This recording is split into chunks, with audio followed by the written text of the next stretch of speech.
सबसे पहले हम बात करेंगे उत्तराखंड की, जहां पर पहुंचे हैं बीजेपी के राष्ट्रीय अध्यक्ष जेपी नड्डा। सीएम पुष्कर सिंह धामी ने उनका जोरदार स्वागत किया। बीजेपी कोर ग्रुप की अहम बैठक लेंगे जेपी नड्डा। दोपहर के 3 बजे होगी बीजेपी कोर ग्रुप की बैठक और ये बैठक अपने आप में बेहद ज्यादा महत्वपूर्ण है। ये तस्वीरें आपके टीवी स्क्रीन पर पूर्व केंद्रीय मंत्री रमेश पोखरियाल निशंक भी आपको नजर आएंगे। जॉली ग्रांट एयरपोर्ट देहरादून जहां पर पहुंचे जेपी नड्डा और स्वागत के लिए प्रदेश बीजेपी के तमाम बड़े चेहरे, मुख्यमंत्री पुष्कर सिंह धामी, प्रदेश अध्यक्ष महेंद्र भट्ट भी मीटिंग में मौजूद रहेंगे, जो कि कोर ग्रुप की बैठक होने वाली है। तमाम जानकारी के साथ मेरे सहयोगी पवन लाल चंद इस वक्त लाइव मौजूद है। सीधे उन्हीं का रुख करते हैं।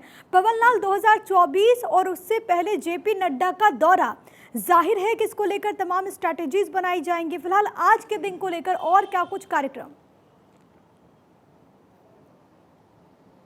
देखिए, आप जानते हैं बीजेपी दुनिया की सबसे बड़ी पार्टी है और ये बीजेपी की खासियत है कि वो ग्राउंड पे उतर करके उसका जो शीर्ष नेतृत्व है वो जमीन पे उतरता है। छोटा चुनाव हो या बड़ा चुनाव, वो काडर से कनेक्ट बना के रखता है। आज जेपी नड्डा एक दिवसीय हरिद्वार दौरे पे आए हैं। हरिद्वार में जिस तरह से सबसे उनका जो पहला कार्यक्रम था, वो तो कार्यक्रम प्रधानमंत्री नरेंद्र मोदी का जो 104वां जो मन की बात कार्यक्रम का जो लाइव प्रसारण हुआ था, वो जेपी नड्डा बीजेपी के राष्ट्रीय अध्यक्ष, उन्होंने प्रदेश के नेताओं और आम लोगों के साथ बैठ करके वो ऋषिकुल के ऑडिटोरियम में वो कार्यक्रम सुना है।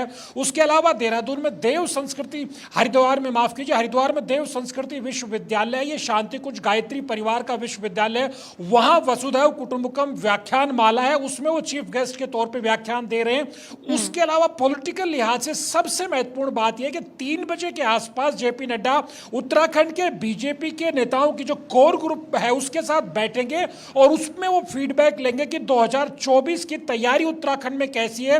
खास तौर पर प्रिया, जो फोकस बीजेपी का है, 2022 के विधानसभा चुनाव में बीजेपी को 70 में से 47 सीट मिली थी।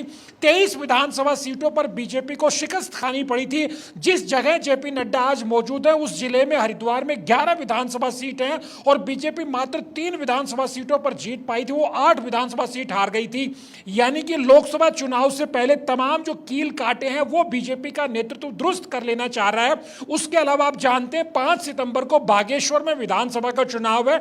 ये बीजेपी की सीट है। चंदन रामदास के निधन से सीट खाली हुई है। किसी भी कीमत पर बीजेपी सीट को हारना नहीं चाहेगी। जेपी नड्डा इस सीट पर किस तरह का प्रचार चल रहा है उसकी भी जानकारी लेंगे, फीडबैक लेंगे। उसके अलावा आप जानते हैं कि बीजेपी ने हाल ही में वोटर चेतना अभियान शुरू किया है। हर विधानसभा क्षेत्र में 10,000 नए वोटर्स को तैयार जाता है, क्योंकि देखिए सीटों के लिहाज से बहुत छोटा राज्य उत्तराखंड और बीजेपी आला कमान की ओर से रणनीति जब बनाई जा रही है, खुद जेपी नड्डा अगर वहां पर पहुंच रहे हैं तो ये बताता है कि माइक्रो लेवल पर किस तरीके से पार्टी की तैयारियां हैं।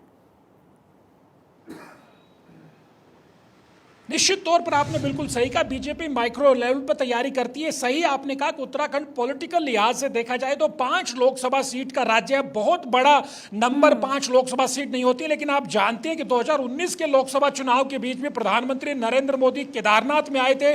केदारनाथ में रात्रि प्रवास किया था, वहां गुफा में वो रुके थे। उसके बाद पूरे देश में जो मैसेज दिया, आप जानते हैं देवभूमि है उत्तराखंड, यहां से एक तरह से जो हिंदू वोटर है उसको एक बड़ा मैसेज दिया जा सकता है। इसलिए 5 लोकसभा सीट जरूर है, लेकिन उत्तराखंड से हमेशा प्रधानमंत्री नरेंद्र मोदी ने और बीजेपी ने देश की राजनीति को साधने की कोशिश की है। यही वजह है कि उत्तराखंड की 5 सीटों पर बीजेपी जीत की हैट्रिक लगाना चाहती है। 24 में, क्योंकि 14 में 5 सीट बीजेपी ने जीती, 19 में 5 सीट। और यह कहा जाए कि प्रिया 2014 से बीजेपी ने उत्तराखंड में कोई चुनाव हारा ही नहीं है।